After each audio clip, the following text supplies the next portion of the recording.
Hello दोस्तों, अगर आपने अभी एक एसी परचेज किया हुआ है और आप कंफ्यूज हैं कि ये एसी जो है आपके रूम में कहाँ पे प्लेस होना चाहिए, तो ये वीडियो ध्यान से देखिएगा, जिससे आपको फ्यूचर में होने वाली हर प्रॉब्लम का सलूशन वन टाइम पे मिलेगा और आपको एसी बार बार शिफ्टिंग की प्रॉब्लम से बच जाएंगे।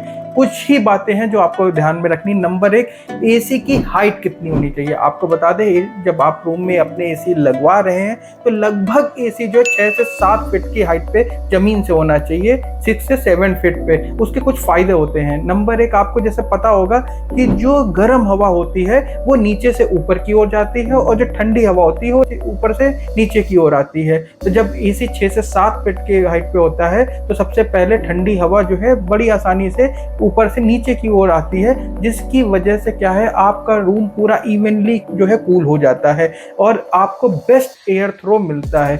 नंबर दो, एसी जो है बेड साइड पे नहीं होना चाहिए। जिन लोगों को सर्वाइकल का प्रॉब्लम है या बॉडी पेन का प्रॉब्लम है या हड्डियों का प्रॉब्लम है, उनको एसी की डायरेक्ट एयर जो है अपनी बॉडी पे नहीं लेनी चाहिए। इसलिए एसी को अपने बेड साइड पे मत लगवाएं। एसी जो है बेड साइड के अपोजिट डायरेक्शन में लगवाएं, जिससे एसी की कूलिंग आपको जो है फील होगी, ना कि डायरेक्ट एयर आपकी बॉडी पे जो है आएगी, जिससे आपका हेडेक, आपका बोन पेन, आपका मसल पेन, आपका सर्वाइकल, इन सब प्रॉब्लम से आप जो है दूर रहेंगे।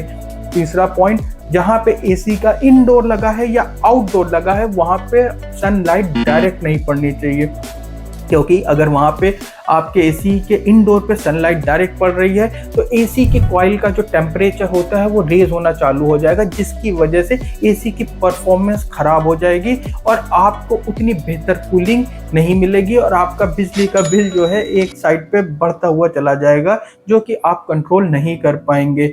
चौथा सबसे इंपॉर्टेंट पॉइंट है कि एसी जहां पे लग रहा है, जिस भी वॉल पे लगा रहे हैं आप, उस वॉल पे कोई कबर्ड, कोई ड्रॉर या एलईडी टीवी या लाइट, इस तरीके की कोई भी चीज एसी के नीचे नहीं हो, क्योंकि एसी में कभी भी सडन ब्लॉकेज की वजह से वाटर ड्रिपिंग होना स्टार्ट हो जाता है, या फिर क्या होता है, एसी की एयर जो है वहां पे जो है डायरेक्ट जो है नीचे उन प्रोडक्ट्स पे पड़ना चालू हो जाती है, जिसकी वजह से प्रोडक्ट्स में फॉल्ट्स और स्पार्किंग और कई तरीके की प्रॉब्लम्स जो है आना चालू हो जाती हैं। तो इन 3-4 बातों का ध्यान रखिए जब भी आप एसी अपने रूम में लगवाइए।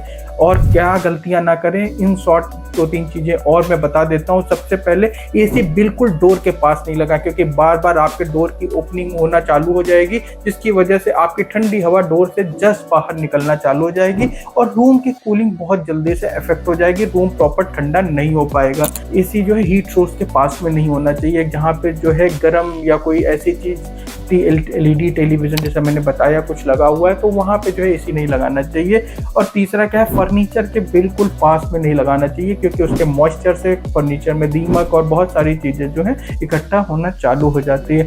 आउटडोर यूनिट कहाँ पे लगना चाहिए, इसके लिए सबसे बेस्ट पॉइंट है कि आउटडोर यूनिट जहाँ पे भी लगे वो बिल्कुल फ्लैट सरफेस पे लगे, उस पर डायरेक्ट सनलाइट ना पड़े, क्योंकि अगर यूनिट पे आपकी डायरेक्ट सनलाइट आ रही है तो उसके कंप्रेसर का टेम्परेचर हाई होना चालू हो जाएगा, जिसकी वजह से क्या है, कंप्रेसर ओवरहीट होना स्टार्ट हो जाता है।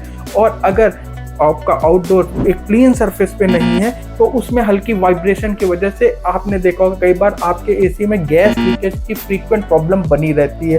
तो जब भी एसी माउंट कराएं, आउटडोर यूनिट एक क्लीन सरफेस पे माउंट कराएं या फिर एक स्टैंड पे माउंट कराएं। Thank you.